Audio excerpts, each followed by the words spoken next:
Welcome everybody to this channel Acadesia and good morning everyone। आज हम लोग start करने वाले हैं सॉल्युबिलिटी के बारे में। मैंने सॉल्यूशन का 2 लेक्चर कवर कर रखा है। पहले लेक्चर में हमने पढ़ा था सॉल्यूशन की definition, homogeneous, heterogeneous, types of solution पढ़ा था। दूसरे लेक्चर में हमने कंसंट्रेशन टर्म्स को डील किया था कि बेसिक कंसंट्रेशन टर्म्स के क्वेश्चंस आएंगे तो उसको हम कैसे टैकल कर सकते हैं, हमने ये डील किया था। आज जो हम पढ़ने वाले हैं वो होगा सॉल्युबिलिटी, जो कि बहुत इम्पॉर्टेंट है, ठीक है। और हेनरी लॉ के बारे में हल्की फुल्की जानकारी लेंगे। तो आप एकदम पेशेंस बना के रखिएगा। मैं ट्राई करूँगा अपना बेस्ट कि आपको हर एक चीज़ ईजिली समझ में आ जाए और 2-3 क्वेश्चन भी करा दूंगा ताकि आपको उसका प्रैक्टिकल एप्लीकेशंस भी समझ में आ जाए, ठीक है भाई साहब। तो शुरुआत करें, चलिए ठीक है, शुरुआत करते हैं। सॉल्युबिलिटी। अब सॉल्युबिलिटी क्या होता है? सॉल्युबिलिटी क्या होता है? The maximum amount of solute that can B dissolved in a solvent. क्या होता है भाई साहब? The maximum amount of solute that can B dissolved in a solvent is called solubility. इन्होंने क्या लिखा है? इन्होंने ये लिखा है कि solubility of a substance is its maximum amount that can B dissolved in a fix amount of solvent. मतलब वही बात है कि जितना सॉल्यूट पार्टिकल, जितना मैक्सिमम सॉल्यूट पार्टिकल किसी सॉल्वेंट में डिजोल्व हो सकता है, वहीं उसकी क्या होती है? सॉल्युबिलिटी होती है। सॉल्यूट तो पता ही होगा, सॉल्यूट कम होता है, सॉल्वेंट ज़्यादा होता है, ठीक है। अब एक इसमें क्या पढ़ने वाले, इसमें मैंने कुछ टर्मिनोलॉजी लिखी है, कुछ यहाँ पे वर्ड मीनिंग में मिस्टेक है, जैसे अभी मुझे दिखा वो टाइपिंग एरर है, यहाँ पे मिस्टेक है, तो उतना आप लोग समझ सकते हो, उतना बेसिक नॉलेज आपको है। तो कुछ टर्मिनोलॉजी है जो हम लोग डिस्कस करने वाले हैं, जैसे कि डिजोल्यूशन हो गया, क्रिस्टलाइजेशन हो गया। तो चलिए पहले डिजोल्यूशन को डिस्कस कर लेते हैं। डिजोल्यूशन क्या होता है? अब आप क्या करते हो, ये थोड़ा सा समझना। फ्लूइड नहीं होगा यहाँ पे, ये भी गलत है, यहाँ पे होगा सॉलिड। क्या होगा? सॉलिड। फ्लूइड सॉलिड थोड़ी होता है, मतलब जनरली हम बात करें सॉलिड। सॉलिड क्या होगा? Solid.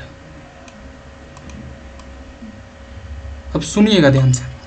When a solid solute is added to solvent, some solute dissolves and its concentration increases in solution. This process is known as dissolution. क्या होता है? ध्यान से सुनना। सॉल्यूशन है, उसमें आप क्या कर रहे हो? सॉलिड सॉल्यूट डाल रहे हो, जैसे शरबत ले लो, उसमें क्या कर रहे हो? चीनी डाल रहे हो, ठीक है। चीनी घुलेगा, सॉल्यूशन के अंदर घुलेगा, और जब वही घुलेगा, जब आप चीनी डाल रहे हो सॉल्यूशन में और घुल रहा है, उस पूरे प्रोसेस को हम लोग क्या बोल रहे हैं? डिसोल्यूशन बोल रहे हैं। यही तो है देसी भाषा में। व्हेन अ सॉलिड सॉल्यूट, जब सॉलिड सॉल्यूट को सॉल्वेंट में ऐड कर रहे हैं तो सॉलिड सॉल्यूट क्या हो रहा है? डिसॉल्व हो रहा है सॉल्वेंट में, तो उस प्रोसेस को हम लोग क्या बोलेंगे? डिसोल्यूशन। क्या ये टर्म क्लियर हुआ? ये कोई रॉकेट साइंस तो है नहीं। अब दूसरा टर्मिनोलॉजी, ये बड़ा बहुत इंपॉर्टेंट माना जाता है, थोड़ा सुनना ध्यान से। क्या होता है सॉल्यूशन में कि आप सॉल्यूशन में जैसे जैसे सॉल्यूट पार्टिकल डाल रहे हो, तो पहले तो हो रहा था डिसॉल्व, ठीक है। तो अब क्या है कि उसमें ऑलरेडी सॉल्यूट पार्टिकल है ना? बोलो हाँ कि ना, उसमें ऑलरेडी सॉल्यूट पार्टिकल है और आप डाल रहे हो, तो क्या सॉलिड पार्टिकल के बीच में कोलिजन होगा? हाँ भाई साहब, कोलिजन होगा तो क्या वो सेटल डाउन होगा, सेपरेट होगा, मतलब पीपीटी बनेगा। कोलिजन के बाद वो नीचे जाएगा, पीपीटी बनेगा। तो इसमें क्या होता है कि some solute particles in solution collide with the solid solute particles and gets separated out of solution. This process is known as crystallization. Crystallization में क्या होता है कि सॉलिड पार्टिकल में कोलिजन होता है और वो सॉलिड पार्टिकल सेपरेट हो जाता है by the formation of PPT in the solution. That process is known as crystallisation. Clear है बात? समझ आ रहा होगा, ठीक है। तो एक और नोट है, बहुत इंपॉर्टेंट है, ये ध्यान से सुनना। नोट है, नोट 1, ध्यान से सुनना, ठीक है। At the point of equilibrium, number of solute particles going into solution will be equal to the number of solute particles separating out. बहुत ज़्यादा एरर है, टाइपिंग करने वाले ने थोड़ी एरर की है, आप समझ सकते हो, यहाँ सॉल्यूट होगा, ठीक है ना। इक्विलिब्रियम क्या होता है भाई साहब? इक्विलिब्रियम क्या होता है? अगर हल्का सा आपको याद हो, केमिकल इक्विलिब्रियम आपने पढ़ा होगा, तो इक्विलिब्रियम क्या होता है? इक्विलिब्रियम होता है रेट ऑफ फॉरवर्ड रिएक्शन जो होता है वो इक्वल टू होता है रेट ऑफ बैकवर्ड रिएक्शन, ठीक है। क्या होता है? Rate of forward reaction is equal to rate of backward reaction. तो इसमें क्या होगा? नंबर ऑफ सॉल्यूट पार्टिकल जो सॉल्यूशन में जा रहा होगा उतना ही सॉल्यूट पार्टिकल सेपरेट हो रहा होगा। मतलब जितना गया उतना, जितना डाला उतना सेपरेट भी हो रहा, जितना डिजोल्व हो रहा उतना सेपरेट भी हो रहा। क्या दोनों इक्वल है? उस इक्विलिब्रियम पोजीशन पे क्या हो रहा है कि rate of dissolution is equal to rate of crystallisation. Simple सा बात, रेट ऑफ डिजोल्यूशन क्या है? मतलब जो सॉल्यूशन में डिजोल्व हो रहा है, ठीक है, और रेट ऑफ क्रिस्टलाइजेशन क्या है? जो सॉल्यूशन में सेपरेट आउट हो रहा है, ठीक है ना। ठीक, तो at the point of equilibrium number of solute particle going into solution will be equal to number of solute particle separating out. Clear है बात कि इक्विलिब्रियम पर जितना सॉल्यूट पार्टिकल डिजोल्व हो रहा होगा उतना सॉल्यूट पार्टिकल सेपरेट हो रहा होगा। ये तो आपको पता है ही कि सॉल्यूट प्लस सॉल्वेंट क्या होता है? सॉल्यूशन होता है, ठीक है ना। अब सुनना, ये क्या है? इक्विलिब्रियम पे है। तो at this dynamic equilibrium concentration of solute in solvent will remain, concentration of solute in solution will remain constant। अब तो ये सोचने वाली बात है ना कि क्यों होगा सॉल्यूशन का कंसंट्रेशन कांस्टेंट? क्यों होगा? डायनेमिक इक्विलिब्रियम पर है, तो इक्विलिब्रियम में क्या हो रहा है कि जितना सॉल्यूशन आप डिजोल्व कर रहे हो उतना सेपरेट आउट हो रहा है। तो ना ज़्यादा, जितना ऐड कर रहे हो उतना सेपरेट हो रहा है, जितना डाल रहे हो उतना निकल रहा है, निकलने का सेंस सेपरेट हो रहा है, ठीक है ना। तो वो सॉल्यूशन का कंसंट्रेशन तो उतना ही रहेगा जितना पहले था। तो इस इक्विलिब्रियम पर concentration of solute in solution क्या है? कांस्टेंट है, किसी भी टेम्परेचर पर और किसी भी प्रेशर पर, टेम्परेचर और प्रेशर से इंडिपेंडेंट रहेगा, वो आपको पता है, ठीक है ना। इस इक्विलिब्रियम पे क्या हो रहा है? जितना सॉल्यूट पार्टिकल डिजोल्व हो रहा है उतना ही सेपरेट हो रहा है, तो कॉन्सेंट्रेशन क्या हो जाएगा? कांस्टेंट हो जाएगा। अब देखो, such a solution in which no more solute can be dissolve at the same temperature and pressure is called a saturated solution. No more solute मतलब अब उसमें सॉल्यूट आप डिजोल्व नहीं कर सकते हैं। जिस सॉल्यूशन में आप सॉल्यूट को डिजोल्व नहीं कर सकते, maximum amount of solute dissolve हो चुका है ऑलरेडी, अब आप डालेंगे वो सॉल्यूट पार्टिकल, तो वो सॉल्यूट पार्टिकल डिजोल्व नहीं होगा किसी भी टेम्परेचर और प्रेशर पे। तो वैसे सॉल्यूशन को हम लोग क्या बोलते हैं? सैचुरेटेड सॉल्यूशन बोलते हैं। एक बार इस पीपीटी को रिवाइज कर लेते हैं ताकि आपको बेसिक टर्मिनोलॉजी जो है भेजे में घुस जाए। सॉल्युबिलिटी क्या होता था? सॉल्युबिलिटी होता था the maximum amount of solute that can be dissolve in a solvent. Yes sir, ठीक है। फिर हमने डिजोल्यूशन पढ़ा था। डिजोल्यूशन देसी भाषा में मैंने बताया था क्या होता था। डिजोल्यूशन क्या होता था? सॉलिड पार्टिकल को हम सॉल्यूशन में डालते थे, वो डिजोल्व होता था, और इस पूरे प्रोसेस को हम लोग क्या कहते थे? डिजोल्यूशन कहते थे। क्रिस्टलाइजेशन किसको कहते थे? अब पहले से सॉल्यूट पार्टिकल है और सॉल्यूट पार्टिकल डाल रहे हैं तो उसमें कोलिजन हो रहा है, कोलिजन के कारण वो क्या हो रहा है? सेटल डाउन हो रहा है, सेपरेट हो रहा है in the form of PPT. उस पूरे प्रोसेस को हम लोग क्या बोल रहे थे? क्रिस्टलाइजेशन बोल रहे थे। क्या बोल रहे थे? क्रिस्टलाइजेशन बोल रहे थे। तो इक्विलिब्रियम पे क्या होता है? इक्विलिब्रियम पर जितना सॉल्यूट पार्टिकल डिसॉल्व होता है उतना ही सॉल्यूट पार्टिकल सेपरेट होता है। मतलब रेट ऑफ क्रिस्टलाइजेशन जो होता है रेट ऑफ डिसोल्यूशन के इक्वल होता है। पूरा रेट ऑफ डिसोल्यूशन जो होता है वो क्या होता है? रेट ऑफ क्रिस्टलाइजेशन के इक्वल होता है, ठीक है, इस इक्विलिब्रियम पोजीशन पे। तो at the point of equilibrium rate of forward reaction क्या होता है? रेट ऑफ बैकवर्ड रिएक्शन के बराबर होता है। और इस केस में क्या हो रहा है कि rate of dissolution equal to rate of crystallisation है। मतलब जितना सॉल्यूट पार्टिकल आपने डाला उतना क्या हो गया? सेपरेट आउट हो गया। क्या हो गया? उतना सेपरेट आउट हो गया। मतलब कंसंट्रेशन क्या होगा सॉल्यूट पार्टिकल का सॉल्यूशन में? हमेशा कांस्टेंट होगा। क्लियर है बात। फिर हमने पढ़ा था saturated solution. Such solution in which no more solute particle can be added at any temperature और pressure, that solution will be known as saturated solution. वैसा सॉल्यूशन जिसमें अब आप कोई भी सॉल्यूट पार्टिकल को ऐड नहीं कर सकते, वैसे सॉल्यूशन को क्या कहेंगे? सैचुरेटेड सॉल्यूशन कहेंगे। ये हम लोग डिस्कस कर चुके हैं सैचुरेटेड सॉल्यूशन क्या होता है। अनसैचुरेटेड में क्या होता है? अनसैचुरेटेड में जिसमें आप सॉल्यूट को डिसॉल्व कर सकते हैं, solution in which more solute particles can be dissolve. तो अब थोड़ा सा टेम्परेचर का इफेक्ट पढ़ते हैं, ठीक है, टेम्परेचर का इफेक्ट पढ़ते हैं, इफेक्ट ऑफ टेम्परेचर। अब अगर नियरली सैचुरेटेड सॉल्यूशन है तो दिमाग लगाना, नियरली सैचुरेटेड सॉल्यूशन है, इफेक्ट ऑफ टेम्परेचर, ठीक है। हम क्या डिस्कस कर रहे थे? Effect of temperature. तो हम क्या कह रहे थे ना कि अगर नियरली सैचुरेटेड सॉल्यूशन है तो तुम खुद सोचो, सैचुरेटेड सॉल्यूशन में क्या आप सॉल्यूट पार्टिकल को ऐड कर सकते हो? अभी ना पढ़ाया कि सॉल्यूट पार्टिकल को आप ऐड नहीं कर सकते हो। तो अब उसमें सॉल्यूट पार्टिकल को डाल के डिसॉल्व करना कैसा प्रोसेस होगा? एंडोथर्मिक प्रोसेस होगा, क्योंकि उसमें जबरदस्ती एनर्जी देनी पड़ेगी। क्या करनी पड़ेगी? जबरदस्ती एनर्जी देनी पड़ेगी। तो अगर तुम हीट दोगे, एनर्जी दोगे, तब जाके वो सॉल्युबल होगा, मोर सॉल्यूट पार्टिकल तभी जाके सॉल्युबल होगा ना।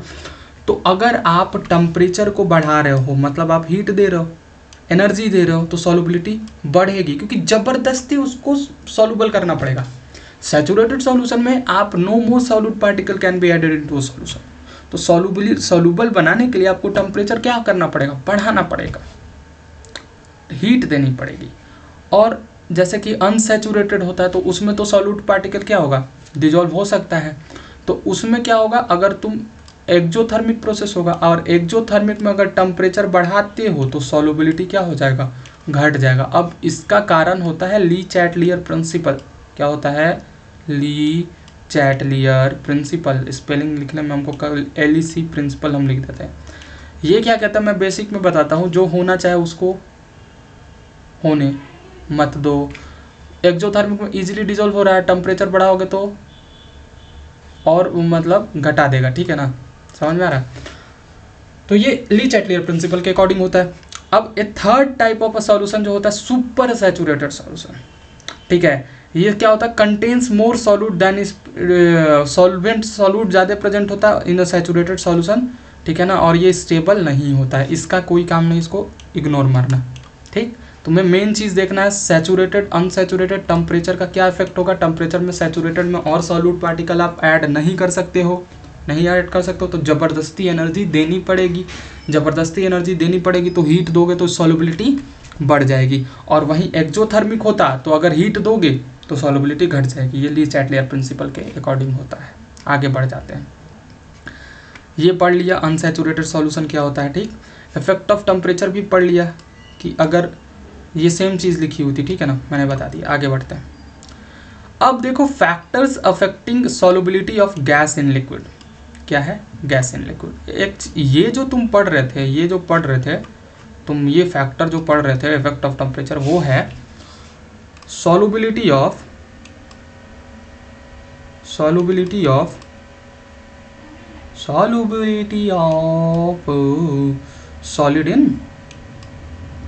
इन बोलो, सॉलिड इन किस में घुला रहता है सॉलिड को, लिक्विड में। थोड़ा सा नोट्स बना लियो देख के, थोड़ा सा इसमें टाइपिंग एरर है, हम आपसे माफ़ी मांगना चाहते हैं और आगे से ट्राई करेंगे कि टाइपिंग एरर कब, ठीक है। तो ये था solubility of solid in liquid. इसमें एक चीज़ होता है कि सॉलिड और लिक्विड पर सॉल्युबिलिटी में, सॉलिड और लिक्विड के सॉल्युबिलिटी में प्रेशर का कोई इफेक्ट नहीं होता है, सिर्फ टेम्परेचर का इफेक्ट होता है। ऐसा क्यों होता है सर? सॉलिड, पहली बात, सॉलिड और लिक्विड पर प्रेशर का कोई इफेक्ट नहीं होता है। रीज़न है कि सॉलिड और लिक्विड जो होते हैं वो नियरली इनकम्प्रेसिबल होते हैं, वो दबते, कंप्रेस्ड नहीं होते, वॉल्यूम फिक्स होती है, तो प्रेशर का कोई इफेक्ट नहीं होगा। क्या नहीं होगा? वो गैस में होगा। किस में होगा? अरे सीधी सी बात बताओ, ideal gas equation PV = nRT जो लगाते हो वो सिर्फ गैस के लिए लगाते हो ना, लिक्विड के लिए तो नहीं लगाते हो। रीज़न समझ रहे हो? तो जो प्रेशर होता है उसका कोई सिग्निफिकेंट इफेक्ट नहीं होता है on the solubility of solid and liquid, because solid and liquids both are incompressible. Clear है बात? आगे बढ़े क्या? बढ़ जाते हैं आगे। तो अब देखो कि अब हम सॉल्युबिलिटी पहले किसका पढ़ रहे थे? Solid in liquid. अब किसका पढ़ रहे हैं? Gas in liquid. तो इसके सॉल्युबिलिटी का क्या क्या फैक्टर है? पहला है नेचर ऑफ गैस। क्या है? Nature of gas. गैस की नेचर कैसी है? लिक्विड का भी नेचर पर डिपेंड करता है कि जो लिक्विड है उसका नेचर कैसा है। तीसरा है प्रेशर। हाँ भाई, प्रेशर का तो पड़ेगा, गैस है ना। और टेम्परेचर, ठीक है। ये 4 फैक्टर हैं। क्या क्या? Nature of gas, nature of liquid, pressure, temperature. ठीक है, हम डिस्कस करते हैं। तो बात करते हैं effect of pressure on solubility. किसकी बात करेंगे? Effect of pressure on solubility. ध्यान से सुनना, ठीक है, क्योंकि इसी पर हेनरी लॉ क्या है? डिपेंड करता है। यही हो जाएगा हेनरी लॉ। देखो क्या कहता है, the solubility of a gas in a liquid, the solubility of gas in a liquid at a given temperature is directly proportional to the pressure at which it is dissolve. Solubility क्या होता था? Maximum amount of solute that can be added in a solvent. तो जो solubility of gas है liquid में, वो किस पर डिपेंड कर रहा है? वो किस प्रेशर पर डिसॉल्व किया गया है सॉल्यूशन में। मतलब अगर ऐसा सॉल्यूशन है और इसमें आप गैस डाल रहे हो तो उसकी सॉल्युबिलिटी किस पे डिपेंड करती है? उसकी सॉल्युबिलिटी उसके प्रेशर पे डिपेंड करती है कि किस प्रेशर पर आपने उस गैस पार्टिकल को इस लिक्विड में डिसॉल्व किया। क्लियर है बात? ठीक है, तो हेनरी लॉ क्या कहता है? Pressure is directly proportional to solubility. क्या होगा? सॉल्युबिलिटी के सॉल्युबिलिटी किसके प्रोपोर्शनल है? प्रेशर के प्रोपोर्शनल है। ठीक, तो सॉल्युबिलिटी क्या होता था? Maximum amount of solute that can be dissolve in a solvent. तो मैक्सिमम अमाउंट ऑफ सॉल्यूट जो बात है उसको इन्होंने डील किया है मोल फ्रैक्शन के टर्म में। किस टर्म में डील किया है? Mole fraction. मोल फ्रैक्शन भी एक कंट्रीब्यूशन दर्शाता है कि कितना कंट्रीब्यूशन है उसके उस कंपाउंड का पूरे सॉल्यूशन में, उस कंपोनेंट का पूरे सॉल्यूशन में। तो जो ये मैक्सिमम अमाउंट ऑफ सॉल्यूट है, जो सॉल्युबिलिटी है, उसको इधर मोल फ्रैक्शन के टर्म में बात की गई। किसके टर्म में बात की गई है? मोल फ्रैक्शन के। तो बेसिकली होता क्या है हेनरी लॉ? हेनरी लॉ का अगर आप स्टेटमेंट बोलोगे तो क्या बोलोगे कि the solubility of a gas in liquid is direct at a given temperature is directly proportional to the pressure at which it is dissolve. तो pressure is directly proportional to solubility, और solubility को किस term में बात किया गया यहाँ पे? Mole fraction. तो यहाँ पर x आ गया और कांस्टेंट टर्म जैसे ही हटाया kh आ गया। क्या आ गया? kh आ गया। आई थिंक समझ तो आ रहा होगा, ज़्यादा तेज तो नहीं हो रहा ना। फिर से सुन लो, प्रेशर किसके प्रोपोर्शनल है यहाँ पे? मोल फ्रैक्शन के। क्यों भाई साहब? सॉल्युबिलिटी किस टर्म में यहाँ बात की गई है? मोल फ्रैक्शन के टर्म में बात की गई है। और जैसे ही हमने कांस्टेंट टर्म हटाया वहाँ पे एक हेनरी कांस्टेंट आ गया kh। kh क्या है? Henry's law constant for that gas in that solvent. ठीक है। और p क्या है?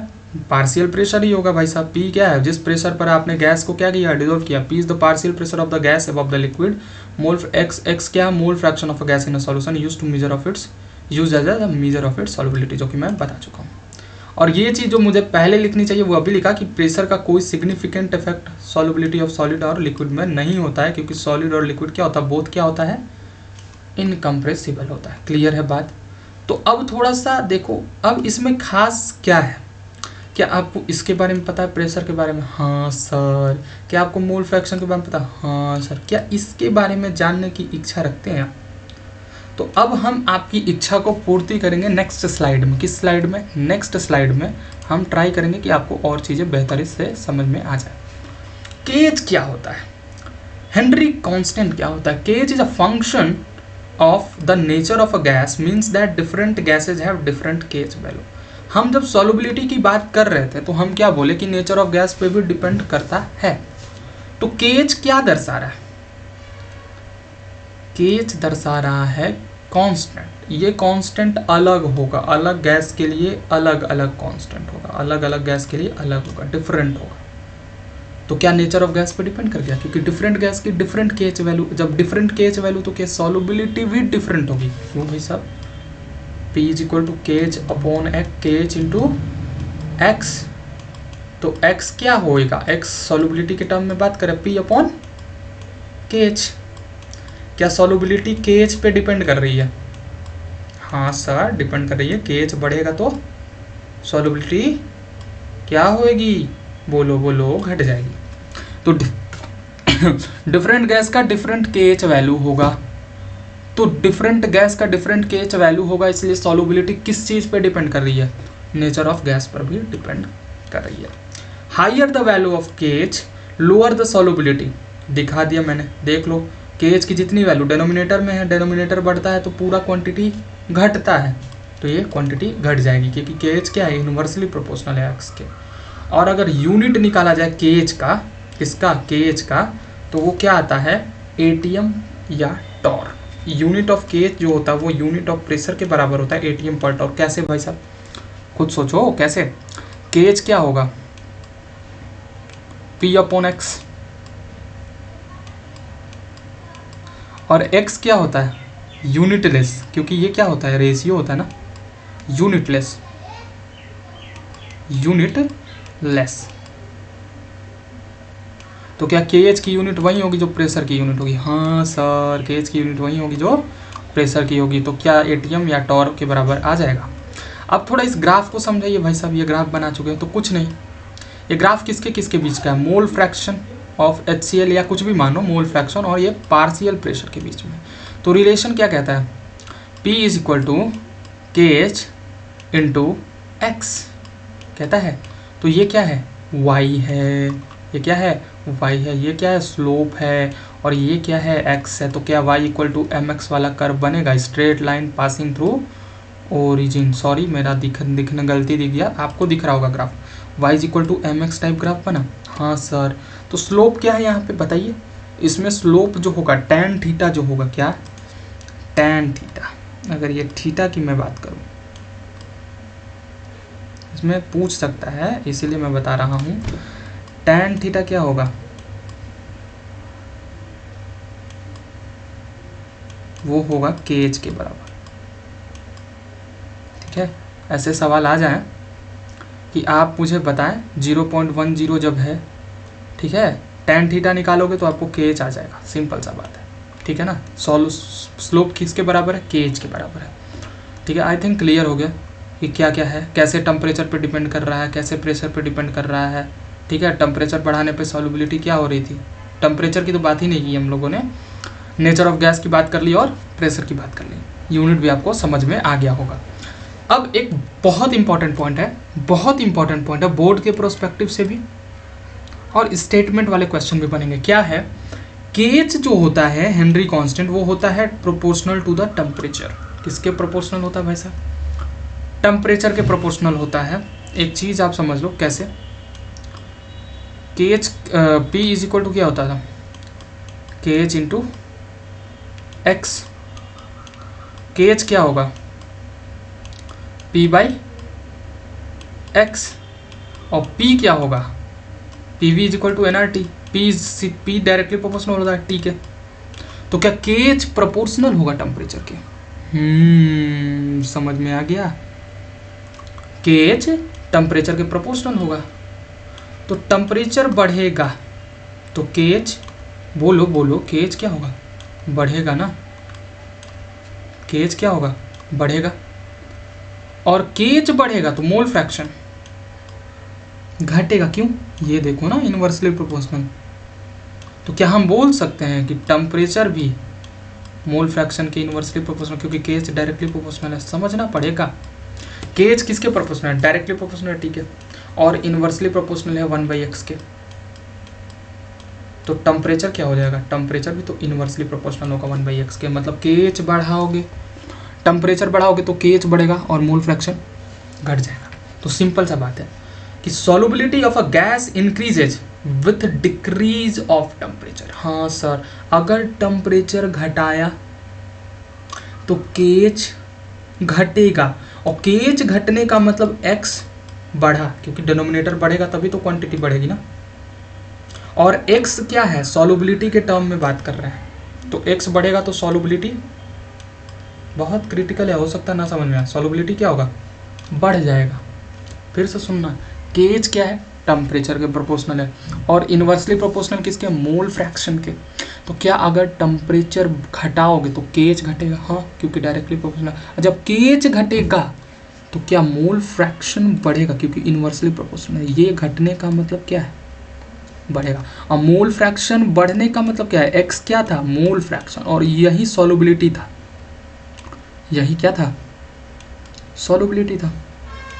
तो एक बहुत फेमस क्वेश्चन बनता है कि why aquatic species are more comfortable in cold water than warm water. Cold water में एक्वाटिक स्पेसीज क्यों कंफर्टेबल होता है, तो इसको रुको मैं समझाने की कोशिश करता हूँ आपको, थोड़ा सा स्पेसिंग बना के, क्या थोड़ा सा स्पेस बनाऊंगा और समझाने की कोशिश करूँगा, सुनिएगा ध्यान से क्या कारण है।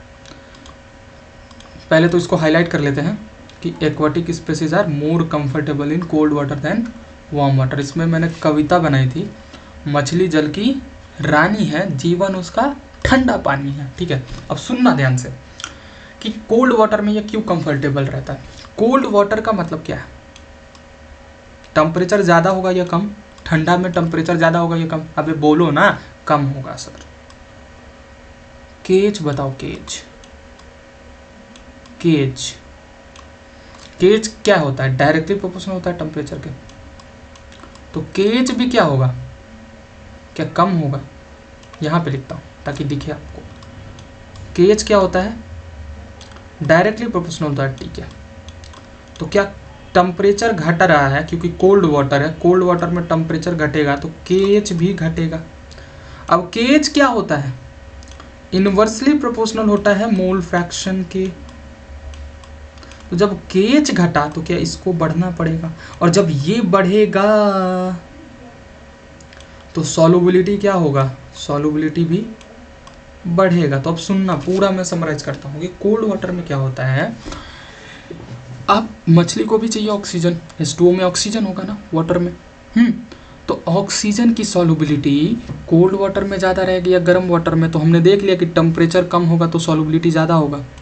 तो in cold water the solubility of oxygen in water is more than warm water, that's why aquatic species are more comfortable. और सॉल्युबिलिटी क्यों ज़्यादा होगा ये तो हमने हेनरी लॉ से प्रूव कर दिया ना। अगर नहीं, मैं मानता हूँ टफ है क्योंकि बहुत कमज़ोर दिमाग वाले नहीं समझ पाएंगे, और कमज़ोर कोई नहीं होता। अगर नहीं समझ पाते हो कमेंट करना, मैं रिप्लाई देने की कोशिश करूँगा, या आप टेलीग्राम ग्रुप तो ज्वाइन कर ही लो यार, क्यों छोड़ के रखे हो, ठीक है, मैं उसमें भी बता दूंगा, ठीक है ना। ठीक, आपको पूरा समझ में आ गया कि कैसे सॉल्युबिलिटी टेम्परेचर बढ़ाने पे घटता है, घटाने पे बढ़ता है। गैस के केस में समझ में आ गया कि टेम्परेचर बढ़ेगा तो सॉल्युबिलिटी घटेगा, और टेम्परेचर घटेगा तो सॉल्युबिलिटी बढ़ जाएगा। गैस इन लिक्विड की बात कर ली। अब हम लोग आते हैं एप्लीकेशन ऑफ हेनरी लॉ पे, ठीक है। आई थिंक यहाँ तक मुलायम मुलायम मुलायम मुलायम गया, ठीक है, ठीक है, यहाँ पर मुलायम मुलायम गया होगा। To increase the solubility of C, अब देखो अब क्या पढ़ने वाले हैं, एप्लीकेशन ऑफ हेनरी लॉ, ठीक है। To increase the solubility of CO2 in soft drink and soda water the बोतल are sealed under high pressure. ये पहला एप्लीकेशन है। जो सॉफ्ट ड्रिंक आता है, कोका कोला होता है, उसमें CO2 की सॉल्युबिलिटी बढ़ानी होती है तो वो बोतल को हाई प्रेशर में सील कर देते हैं, और प्रेशर तो डायरेक्टली प्रोपोर्शनल होता था मोल फ्रैक्शन के। तो जब प्रेशर हाई होगा तो मोल फ्रैक्शन भी हाई होगी, और सॉल्युबिलिटी ऑफ CO2 क्या होगी, ज़्यादा होगी। तो इसीलिए CO2 की सॉल्युबिलिटी बढ़ाने के लिए हम लोग क्या करते हैं, बोतल को हाई प्रेशर के अंदर सील्ड कर लेते हैं, ठीक है ना। दूसरा एप्लीकेशन, एट हायर अल्टीट्यूड पर partial pressure of oxygen is less than that at ground level. पहाड़ वाले एरिया पे क्या होता है, आपने देखा भी होगा कि पहाड़ी एरिया पे जाते हैं तो थोड़ा ऑक्सीजन की कमी महसूस होती है, थोड़ा कम रहता है ऑक्सीजन कम रहता है। तो वो क्या होता है, वहाँ पे क्या होगा कि ऑक्सीजन कम है तो आपके ब्लड में ऑक्सीजन की कंसंट्रेशन क्या होगी, लो होगी। और लो ब्लड ऑक्सीजन क्या होता है, causes climbers to become weak. जो पहाड़ पे चढ़ेंगे वो कमज़ोर होंगे। वही तो होता है पहाड़ चढ़ने में सबसे बड़ी डिफिकल्टी, ऑक्सीजन की कमी होती है, ठीक है। तो वो कमज़ोर होंगे और सोचने में उनको बहुत परेशानी, क्योंकि माइंड क्या मांगता है, दिमाग क्या, ब्रेन को क्या चाहिए, ऑक्सीजन चाहिए होता है, और वहाँ ऑक्सीजन की कमी है तो सोचने में डिफ़िकल्टी होगी ना। और इसका जो सिम्टम्स होता है उसको बोलते हैं एनॉक्सिया। एनॉक्सिया भी इसका एक एप्लीकेशन है कि हायर अल्टीट्यूड पर पार्शियल प्रेशर ऑफ ऑक्सीजन जो होता है वो कम होता है, जिसके कारण ऑक्सीजन की ब्लड में जो सॉल्युबिलिटी है वो घट जाती है, क्योंकि pressure is directly proportional to X. Pressure घटा मतलब एक्स घटा तो मतलब सॉल्युबिलिटी घट गई। क्या आपको ये क्लियर है एनॉक्सिया क्यों होता है। अब हम लोग करने वाले हैं एग्जाम्पल, बहुत ध्यान से सुनना, ये डिफ़िकल्ट होगा। 2 एग्जाम्पल मैंने लिया, लल्लू पल्लू नहीं लिया, मैंने ट्राई किया कि डिफ़िकल्ट क्वेश्चन से ही पूरे टॉपिक को समझाई जाए। पहला एग्जाम्पल है, ध्यान से सुनना, the partial pressure of ethane over a saturated solution containing 6.56 × 10⁻10 gram of ethane. The partial pressure of ethane over a saturated solution क्या है, ग्राम है ना, 6 हाँ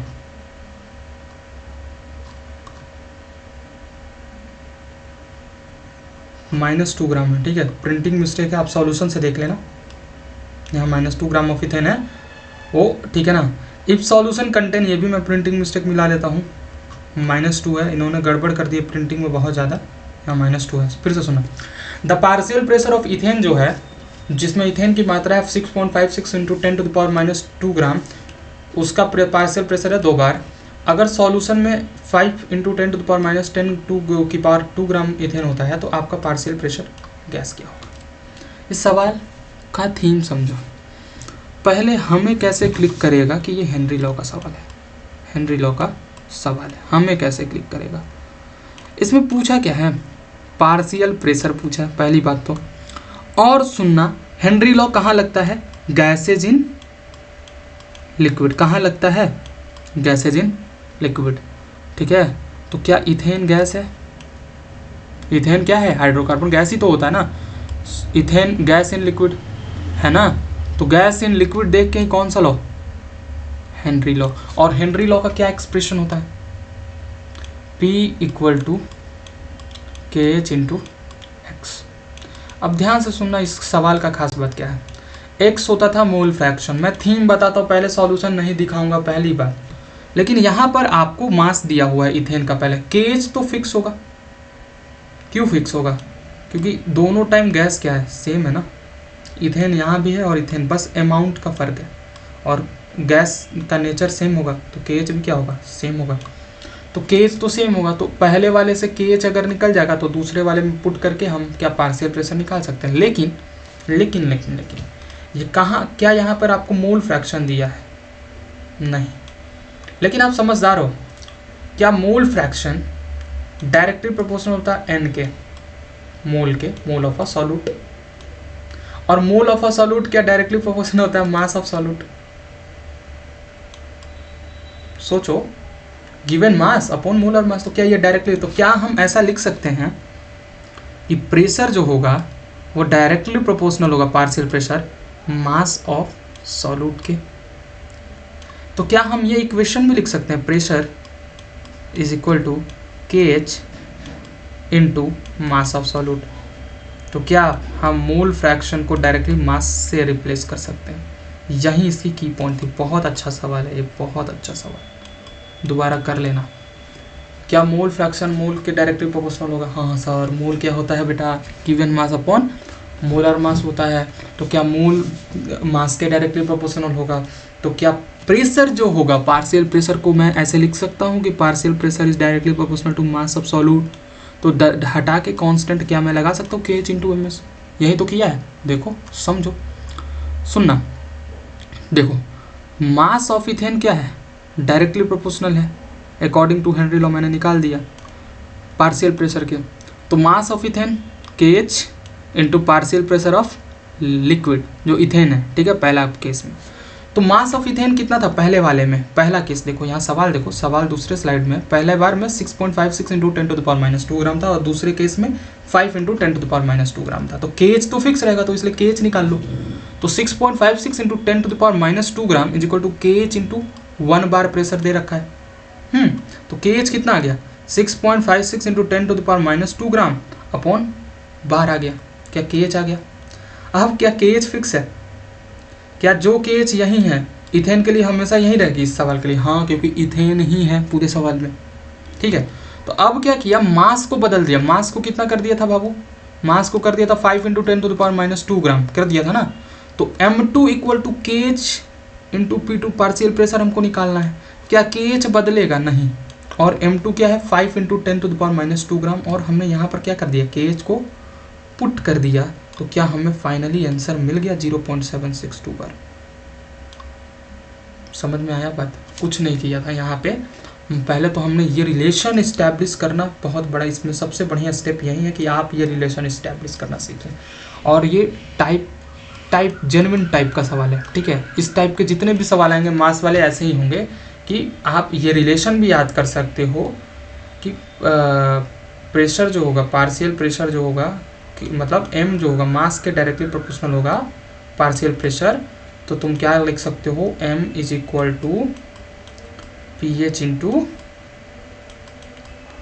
P1 into K H, constant लगा सकते हो, ठीक है, कोई दिक्कत नहीं है, ठीक है ना। यहाँ देख लो, रिलेशन इस्टेब्लिश कर सकते हो। सवाल हो गया। अब ये सवाल शायद समझ में आ गया होगा, अगर डाउट होगा तो आप कमेंट बॉक्स में पूछ सकते हैं। अब देखना question number 2, if N2 gas is bubbled through a water at 233 Kelvin, how many millimoles of N2 gas will dissolve in 1 liter of water? ठीक है, assume that N2 exerts a partial pressure of 0.987 bar, KH हमको दे रखा है। अब सुनो, ये KH दे दिया तब तो फिर पूछना ही नहीं चाहिए ना कि हेनरी लॉ का है, लेकिन फिर भी मैं बताता हूँ। क्या N2 गैस है? किस में डाला? वाटर में। तो क्या है ये? गैस इन लिक्विड का सवाल है, तो ये किस लॉ, गैस इन लिक्विड में कौन सा लॉ पढ़े बेटा? हेनरी लॉ पढ़े हो, हेनरी लॉ पढ़े हो। तो कौन सा फॉर्मूला इसमें लगाओगे? P is equal to KH into X. अगर मास का होगा तो KH इंटू एम कर दोगे, यही किए थे ना पिछला बार में। M1 is equal to KH into PL, ठीक है। ठीक सर, अब देखते हैं क्या क्या दे रखा है इसमें, हमें क्या क्या दे रखा है। वाटर में डिजोल्व करना, प्योर वाटर में N2 gas would dissolve in 1 litre of water, volume दे रखा है। लेकिन मैं आपको एक ट्रिक बताता हूँ, ठीक है, याद कर लेना। Molarity of pure water, molarity of pure water क्या होता है? 55.55, ठीक है, मोल पर लीटर। तो अब देखो N क्या होता है बाबू, सॉरी मोलरिटी क्या होता है? N/V। तो V क्या है? 1 लीटर। तो क्या प्योर वाटर का मोल भी कितना आ गया? 55.55 मोल। ऐसे डायरेक्ट इस्तेमाल होगा जो कि ये समझ में नहीं आएगा, तो मैंने इसमें दूसरा तरीका अपनाया, ठीक है। तो क्या तुम्हें मोल भी पता है वाटर का? हाँ, तो चलो अब सब आगे चलते हैं, मैं पहले ही सॉल्व करने लग गया। तो इसमें N2 गैस को बबल किया जाता है, टेम्परेचर से आपको कोई लेना देना नहीं है। How many millimoles of N2 gas would dissolve in 1 litre of water? Assume that N2 gas जो है वो आपका पार्शियल प्रेशर दे रखा है 0.987 बार, पार्शियल प्रेशर दे रखा है, P दे रखा है, KH दे रखा है, इंटू X, ठीक है। X में क्या क्या होगा? X में वाटर प्लस N2, ठीक है। तो हमें किसका निकालना है? हमें किसका निकालना है? F N2 gas, how many millimoles of N2 gas का निकालना, ठीक है ना। तो N2 गैस का पार्शियल प्रेशर, ठीक। तो कुछ नहीं किया है, देखो P N2 क्या होगा? KH into X N2। तो क्या मोल फ्रैक्शन ऑफ N2 निकाल लिए, इतना आया, ठीक। P N2 अपॉन KH, हमें ये सब दे रखा था। और क्वेश्चन में पूछा क्या तुमसे? क्वेश्चन में पूछा है कि हाउ मेनी मिलीमोल्स पूछा है, आपने क्या निकाला है? N2 के मोल्स निकाल लिए। तो ये सब करना ही नहीं है डायरेक्ट, मैं तो बता दिया तुमको ना, डायरेक्ट याद कर लो। 1 लीटर वॉल्यूम है तो 1 लीटर, और मोलरिटी कितनी होती है प्योर वाटर की? 55.5। तो मोलरिटी अगर यहाँ लिखोगे तो क्या लिखोगे? N/1, मतलब N कितना आ गया? मोलरिटी था 55.5 इज इक्वल टू N/1। ये 1 यहाँ जाएगा तो मोल्स कितने आ जाएंगे वाटर के? वो आ जाएंगे 55.5 मोल्स आ जाएंगे। तो देखो अब हमें मोल फ्रैक्शन पता है ना। हमें क्या निकालना है? Moles of, millimoles of nitrogen निकालना है। तो मोल फ्रैक्शन ऑफ N2 क्या होगा? N upon N plus N water, N2 upon N plus N water होगा। तो अब देखो N वाटर क्या है? बहुत ज़्यादा, क्योंकि सॉल्वेंट है। तो क्या हम इसको नेग्लेक्ट कर सकते हैं? हाँ सर, देखिए नेग्लेक्ट कर दिए, नेग्लेक्ट कर सकते हैं ना। ये मान लो 0.000000001 इसमें ऐड ही कर दोगे तो क्या फ़र्क पड़ जाएगा? उस क्वांटिटी पे कोई फ़र्क पड़ने वाली नहीं है। तो क्या हम किए? N अपॉन N 55.5 क्या आया था? Mole fraction, mole of water. तो N क्या आया? मोल्स ऑफ N2 क्या आया? X N2 इंटू 55.5 मल्टीप्लाई करने पे क्या आया? 71.595 इंटू 10⁻⁵ मोल्स। अब देखो क्या इसको लिख सकते हो? 70 approximately equal to 71.6 into 10⁻⁵ moles. अब हमें चाहिए मिली मोल्स, मिली का मतलब होता है 10⁻⁻3। तो कन्वर्ट करोगे जब 71.6 को क्या लिख सकते हो? 0.716 इंटू 10⁻⁻3 मोल्स। तो क्या इतना मोल मिली मोल्स आ गया। पीपीटी के थ्रू सवाल एक्सप्लेन करना डिफ़िकल्ट होता है, लेकिन मैं आपको थीम एक्सप्लेन कर रहा हूँ। और एक बार पीपीटी से मेरे पढ़ाने के बाद अगर आप नोट्स पढ़ लेते हैं तो नो डाउट क्लियर अंडरस्टैंडिंग हो जाएगा, नो डाउट बढ़िया से समझ पाओगे। आशा करता हूँ आज जो मैंने पढ़ाया वो समझ में आया होगा। मैं फिर से एक बार दोहरा देता हूँ, क्विकली दोहराऊंगा, सवाल का थीम जल्दी बताने की कोशिश करूँगा, ठीक है। पहले पढ़ा था हमने सॉल्युबिलिटी पढ़ा था, ठीक है। सॉल्युबिलिटी क्या होता था? Maximum amount of solute that can B dissolved in a solvent. फिर पढ़ा था डिजोल्यूशन और पढ़ा था क्रिस्टलाइजेशन। डिजोल्यूशन क्या होता था, सॉलिड पार्टिकल को डालते थे सॉल्यूशन में, डिजोल्व होता था, तो वो प्रोसेस को क्या कहते थे, डिजोल्यूशन कहते थे। क्रिस्टलाइजेशन क्या होता था, सॉलिड पार्टिकल कोलाइड करके नीचे पीपीटी बन के सेटल डाउन हो जाते थे या सेपरेट हो जाते थे, उस प्रोसेस को हम लोग बोलते थे क्रिस्टलाइजेशन। इक्विलिब्रियम पर क्या होता था, रेट ऑफ क्रिस्टलाइजेशन इक्वल होता था रेट ऑफ डिजोल्यूशन के। सैचुरेटेड सॉल्यूशन क्या होता था, सैचुरेटेड सॉल्यूशन वो होता था जिसमें no more solute particle can be added in a solution, ठीक है। तो वैसे सॉल्यूशन को सैचुरेटेड बोलते थे। अनसैचुरेटेड किसको बोलते थे, जिसमें सॉल्यूट पार्टिकल को हम लोग ऐड कर सकते थे। तो फिर हमने पढ़ा था टेम्परेचर का प्रभाव। तो जब अनसैचुरेटेड सॉल्यूशन होगा तो उसमें तो सॉल्यूट पार्टिकल को दोबारा ऐड करने में डिफिकल्टी होगी, तो तुम्हें क्या करना पड़ेगा, एनर्जी देना पड़ेगा। एनर्जी देना पड़ेगा मतलब एनर्जी देने के लिए एंडोथर्मिक प्रोसेस होगा, तो टेम्परेचर बढ़ाओगे तो सॉल्युबिलिटी बढ़ जाएगी, किसकी, एंडोथर्मिक की। वहीं एक्सोथर्मिक होगा तो टेम्परेचर बढ़ाओगे तो सॉल्युबिलिटी घट जाएगी। ये किससे होता है, ली चैटलियर प्रिंसिपल से होता है, ठीक है। अब हम ये तो पढ़ लिए थे, इफेक्ट ऑफ टेम्परेचर भी पढ़ लिए थे, नीचे आए। फिर हमने पढ़ा कि solubility of solid in liquid में एक और चीज़ पढ़ा था कि प्रेशर का सॉलिड और लिक्विड पर कोई सिग्निफिकेंट इफेक्ट नहीं होता है सॉल्युबिलिटी पर। क्यों, क्योंकि solid and liquid both are incompressible. और फैक्टर कौन कौन से अफेक्ट करते हैं solubility of gas in liquid, 4 factor. पहला nature of gas, nature of liquid, pressure of gas और फिर टेम्परेचर, ठीक है। फिर हमने पढ़ा था effect of pressure on solubility. Henry law क्या बोलता है, statement very important, the solubility of a gas in liquid is directly at a given temperature is directly proportional to the pressure at which it is dissolved, ठीक है। और solubility किस term में हम बात करते थे यहाँ पे, मोल फ्रैक्शन के। तो P is equal to KH into X आ जाता था। KH क्या हो जाता है, हेनरी लॉ कांस्टेंट, ठीक है, हेनरी लॉ कांस्टेंट, ठीक है ना। अब आगे हमने पढ़ा था कि KH का थोड़ा सा रिलेशन याद रहना चाहिए। KH इनवर्सली प्रोपोर्शनल होगा 1/x के, ठीक है, और डायरेक्टली प्रोपोर्शनल होता था T के, ठीक, यही रिलेशन था। ग्राफ स्ट्रेट लाइन आएगा, क्यों आएगा, क्योंकि y इक्वल टू mx बनता था, ठीक है ना। और तुमको ये भी बता दिया था कि क्यों एक्वाटिक स्पीशीज ज़्यादा कंफर्टेबल होती है कोल्ड वाटर में, क्योंकि टेम्परेचर बढ़ाओगे तो KH बढ़ेगा, सॉल्युबिलिटी घट जाएगी, मतलब ऑक्सीजन की सॉल्युबिलिटी वार्म वाटर में कम होगी और कोल्ड वाटर में ज़्यादा होगी। तो ऑक्सीजन किस में आसानी से एक्वाटिक स्पीशीज को मिलेगा, कोल्ड वाटर में। इसीलिए मछली जल की रानी है, जीवन उसका ठंडा पानी है, ठीक है ना। फिर हमने एप्लीकेशन पढ़ा था, 2 एप्लीकेशन पढ़ा था कि सॉल्युबिलिटी ऑफ CO2 को इंक्रीज करने के लिए कोको कोला सोडा वाटर में हम क्या करते थे, हाई प्रेशर में सील्ड कर देते थे उसको। प्रेशर बढ़ाने से सॉल्युबिलिटी बढ़ जाती है।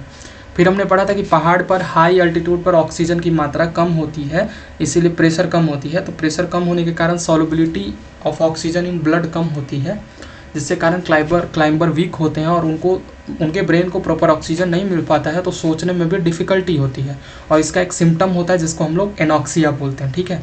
फिर मैंने क्वेश्चन कराया था, पहला क्वेश्चन बहुत इंपॉर्टेंट कराया था जिसमें ये रिलेशन याद होना चाहिए, M1 equal to KH into PL, बहुत इंपॉर्टेंट है। इसी से मास वाले जितने भी सवाल होंगे इसी से होंगे। क्या बोल रहा है, mass is directly proportional to pressure of a liquid, pressure of a gas at which it is dissolve. तो M इक्वल टू क्या आ जाएगा, KH इंटू, ठीक है।